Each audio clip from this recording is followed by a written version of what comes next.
Hello बच्चों, नमस्ते। I am M के गौर 12th क्लास फिजिक्स के इस वीडियो में कैपेसिटर और उसके प्रिंसिपल को समझना चाहते हैं।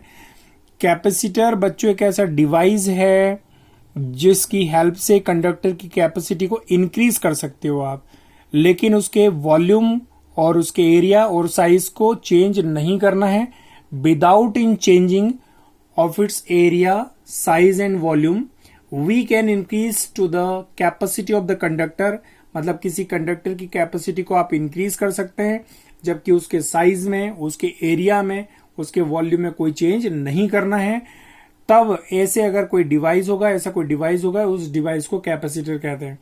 तो capacitor is a device by which we can increase to the value of the capacity of the conductor without in changing of its area, size and volume. That is known as the capacitor. तो capacitor की मैंने definition बोल के दिखाई है, वो original notes इसी language में शेयर करूंगा। अब ध्यान से सुनिएगा, यदि किसी कैपेसिटर की कैपेसिटी को इंक्रीज करना है तो मेन कॉन्सेप्ट कौन सा होता है? पोटेंशियल को आप डिक्रीज कर दीजिए। कैसे मैं बता रहा हूं, उसकी कैपेसिटी इंक्रीज हो जाएगी। मतलब पोटेंशियल डिक्रीज होने से कैपेसिटी इंक्रीज कैसी होती है वो देखिएगा बच्चों। देखिए बच्चों, डेफिनेशन लिखी, the capacitor is a device be by which we can increase to the value of the capacity of the capacitor. फिर से बोल रहा हूं बच्चों, सॉरी, यहां पर कंडक्टर आना चाहिए बच्चों, तो मैंने गलती से लिख दिया था capacity. Capacitor is a device by which we can increase to the capacity of the conductor without in changing of its area, size and volume.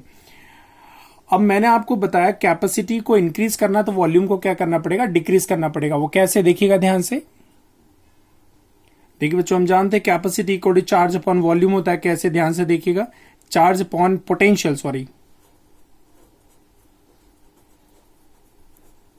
Charge by potential. मैं अलग लिख के दिखा रहा हूं, ठीक है। सिंस हम जानते हैं Q बराबर CV होता है, देखिएगा Q equal to CV, charge equal to capacity into potential.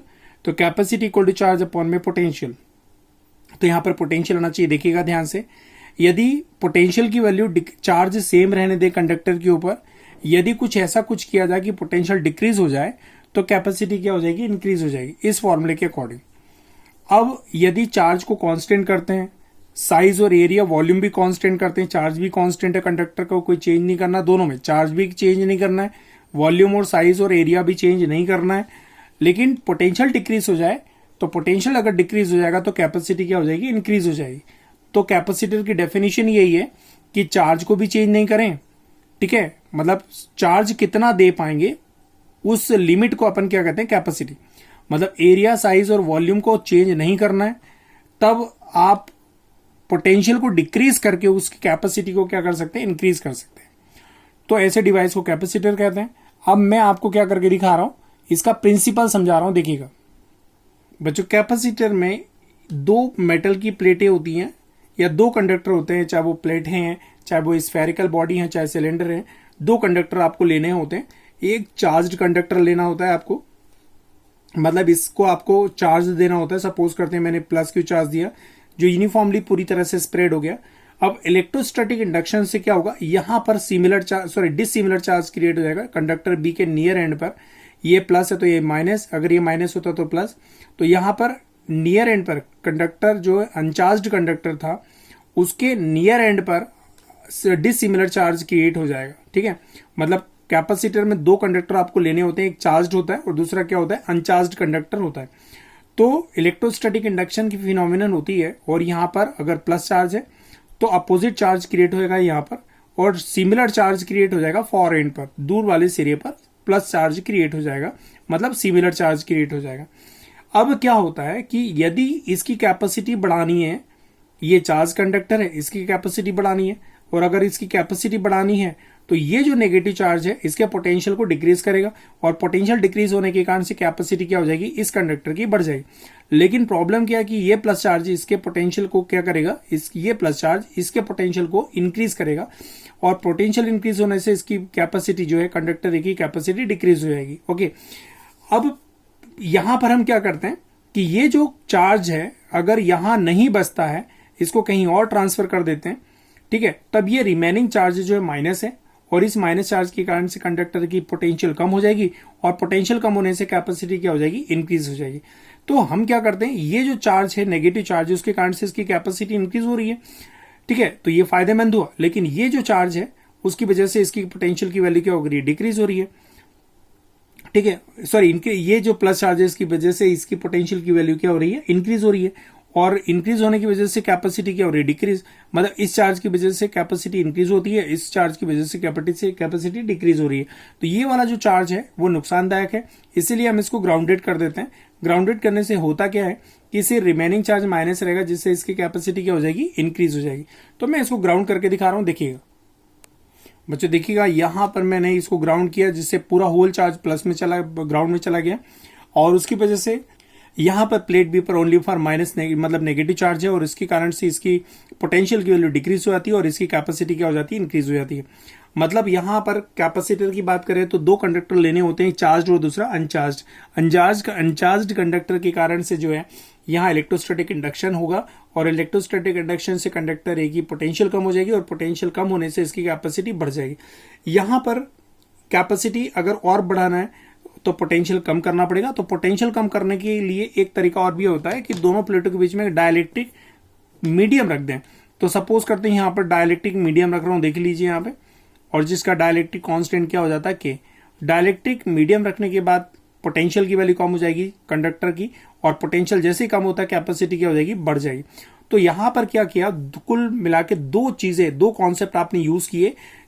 जो चार्ज कंडक्टर उसके पास में अनचार्ज कंडक्टर लेके आना है, जिससे इसकी कैपेसिटी बढ़ जाएगी। दूसरा जो है डाइलेक्ट्रिक मीडियम रखना है, जिससे इसकी कैपेसिटी बढ़ जाएगी। मतलब कैपेसिटर के अंदर दो कॉन्सेप्ट आपको यूज करने होते हैं कैपेसिटी को इंक्रीज करने के लिए। पहला कॉन्सेप्ट है कि चार्ज कंडक्टर के पास में अनचार्ज कंडक्टर लेके आइए, तो भी कैपेसिटी इंक्रीज हो जाएगी इस फॉर्मूले के अकॉर्डिंग, क्योंकि पोटेंशियल कम हो जाएगा। और दूसरा जो है मीडियम डाइलेक्ट्रिक मीडियम रखेंगे तो भी पोटेंशियल कम हो जाएगा इस कंडक्टर के ऊपर, और कैपेसिटी क्या हो जाएगी, इंक्रीज हो जाएगी। तो बेटा मैं इसको पूरा बोल के दिखा रहा हूं, ध्यान से सुनना। In the capacitor there is a metallic conductor, ठीक है, there is a metallic conductor of which we have to increase the value of the capacity, ठीक है, फॉर विच, जिसके लिए वी हैव टू टेक, हमें लेना होता है, we have to take another uncharged conductor, ठीक है, which is placed near the charge conductor, जिसको जो है चार्ज कंडक्टर के पास में रखना होता है। Due to the electrostatic induction phenomenon, electrostatic induction phenomenon के कारण से the opposite charge is created on the near end of the uncharge conductor, and similar charge is created on the far end of the uncharged conductor. Then when it is connected to the ground, uncharged conductor, when an uncharged conductor is connected to the ground, then whole similar charge is passed through the ground. पूरा charge जो है ground में चला जाता है, and due to the remaining charge on the of the uncharged conductor, the capacity of the the potential value of the charged conductor is decreased, by which is its capacity is increased. ठीक है, potential कम होगा जिससे इसकी capacity क्या हो जाएगी, increase हो जाएगी। तो बच्चों ये पूरा प्रिंसिपल मैंने आपको बोल के दिखाया, ठीक है। तो ये आप ओरिजिनल नोट्स में आपके सामने शेयर कर रहा हूं। सबसे पहले तो मैंने कैपेसिटर क्या होता है बच्चों ये डिफाइन किया कि कैपेसिटर क्या होता है, और उसके बाद में डेफिनेशन लिखी है, और कैपेसिटर का प्रिंसिपल जो है इन दो डायग्राम से समझा जाता है, ठीक है। तो मैंने इंग्लिश में बोल के भी दिखाया। तो जिस लैंग्वेज में मैंने बोला सेम लैंग्वेज में नोट्स है, आप स्क्रीनशॉट ले लीजिएगा। Thank you so much.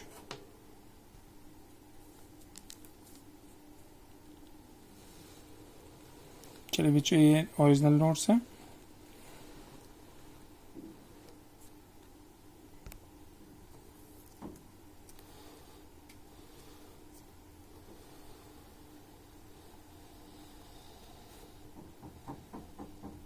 Okay बच्चों, तो आज के इस वीडियो में इतना ही काफ़ी है। Thank you so much.